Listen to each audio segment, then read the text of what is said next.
tem mais presos por pessoas que fizeram comentários online do que a soma da China, Rússia, Bielorrússia, Brasil, Síria e Irã. E é claro que esses caras vão nos matar se eles puderem. E vocês precisam entender que isso não é uma estratégia brasileira. Vocês sempre me ouvem falando que a censura no Brasil não é uma coisa nacional restrita ao Brasil. Sempre falei, Alexandre de Moraes surfou numa onda e vem um tsunami contra ele. O tsunami veio. Mas a esquerda continua resistindo e promovendo a censura no contexto global. Se ela perdeu o poder nos Estados Unidos, ela continua fazendo o que pode na Europa. E hoje nós vivemos uma onda de censura em todo o Ocidente. Essa onda foi gigantesca. Em 2020, nós simplesmente não conseguimos mais falar. Lembra, assim, coloquem a mão na consciência de vocês. Em 2020 era proibido dizer qualquer coisa, ao contrário do que tinham escolhido os CEOs do Brasil e do mundo sobre a pandemia. A censura vinha das redes sociais, a censura vinha do governo americano, a censura vinha, claro, das cortes brasileiras, também das cortes europeias. E isso vem perdendo força desde que o Trump se tornou presidente. As Big Tech adotaram uma postura, inclusive com o Mark Zuckerberg pedindo desculpas. O X foi comprado pelo Elon Musk, antes até da presidência do Trump, que teve um efeito gigantesco. E o Trump fez as empresas mudarem de postura. O próprio vice-presidente J.D. Vance já falou muito sobre isso. E nós sempre trazemos isso aqui. A gente falou, por exemplo, o que era o complexo industrial da censura, quanta gente ganhou dinheiro com isso, quanto essa pauta foi financiada pelos americanos através da USAID, quanto esse trabalho foi fundamental para impedir o avanço da direita no mundo inteiro e por aí vai. Se não houvesse censura, Bolsonaro seria presidente em 2022, Trump teria sido presidente em 2020, porque nós poderíamos ter denunciado as fraudes que ocorreram nas eleições de 2020 nos Estados Unidos e nós poderíamos ter denunciado as fraudes, pelo menos processuais, que podem ter ocorrido no Brasil em 2022.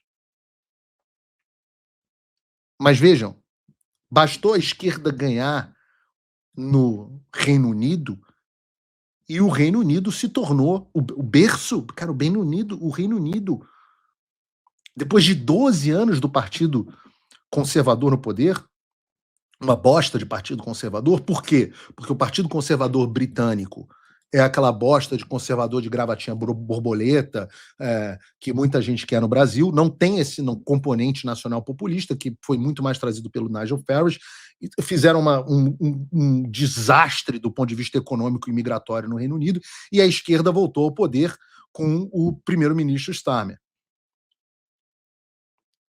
O Partido Trabalhista do Starmer está no poder só há 2 anos.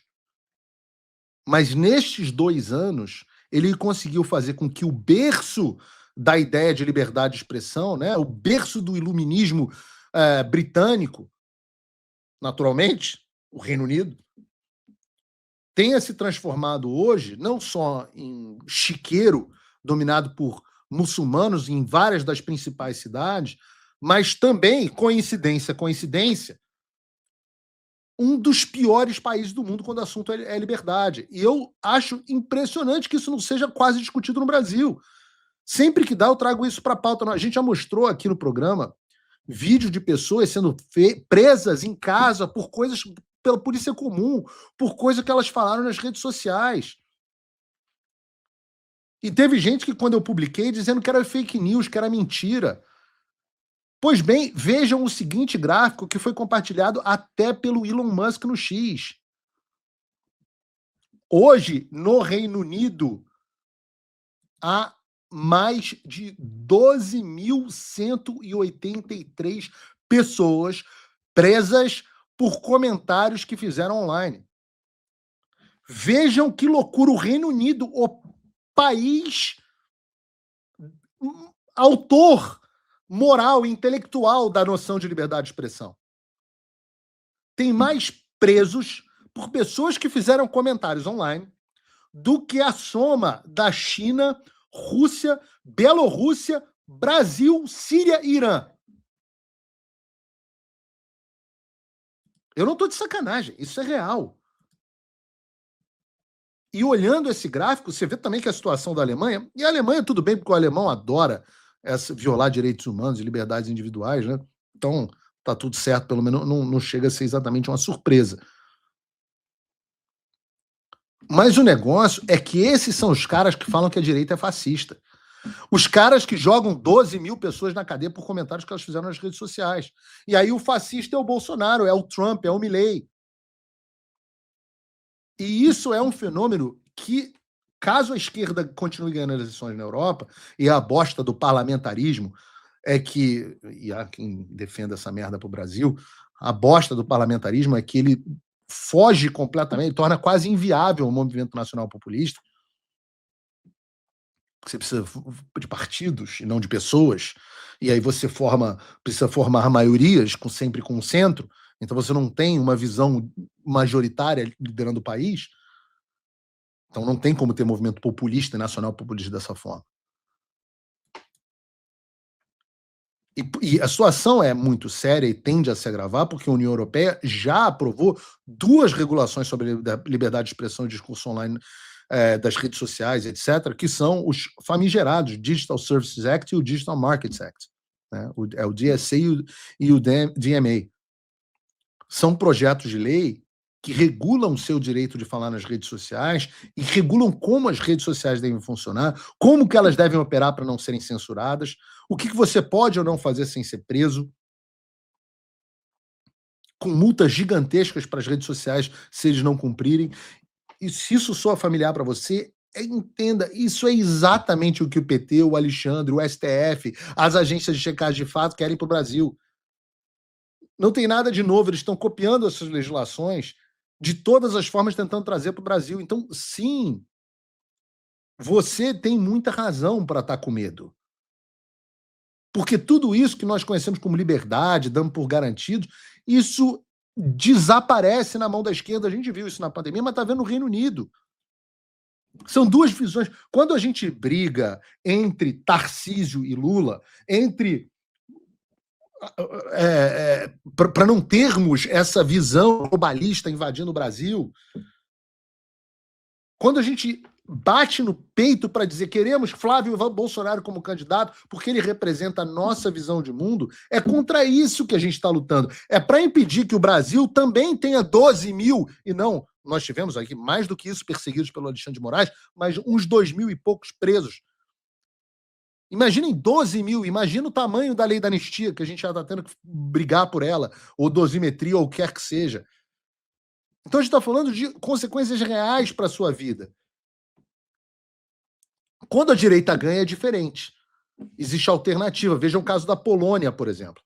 A Polônia rejeitou a lei que implementaria o Digital Services Act no país. Mas vejam que coisa interessante. Primeiro, essa legislação foi aprovada pelo parlamento polonês. Agora, vocês imaginem se o presidente da Polônia fosse de esquerda e apoiasse essa pauta. Seria mais um país na mão da esquerda. O texto que o Nawalski vetou concedia, o presidente de direita polonês, concedia a 2 órgãos regulatórios o poder de ordenar a remoção ou bloqueio de conteúdos digitais ou considerados ilegais, como discurso de ódio, exploração infantil, eles sempre metem essa no meio, incitação ao suicídio e violações de direitos autorais. Uma salada de fruta para justificar a censura e a prisão de quem discordar do governo. Bloqueio de rede social, censura e prisão. E se qualquer semelhança em relação ao Brasil não é coincidência. E é o que eu estou dizendo para vocês, a gente não está brigando aqui pelo time. Eu sou do time do Tarcísio, eu sou do time Flávio Bolsonaro. Não, a gente está brigando pela sobrevivência, pela liberdade, pela existência dos nossos valores, para que os nossos filhos, os seus filhos, cresçam em um Brasil que tenha o que a gente sempre tomou como algo garantido, que era a liberdade de expressão. E entendam essa liberdade que nós tivemos no Ocidente nos últimos 70 anos, 200 anos em alguns países, 70 na maioria do Ocidente. Esse não é o estado natural do ser humano. Essa é uma ideia que tem 200 anos, 250 anos, ela foi implementada em alguns países, implementada para valer mesmo só pelos Estados Unidos. Para esses direitos desaparecerem, é um passo. Olha o que está acontecendo no Reino Unido. Depois, para você conquistar novamente, é difícil.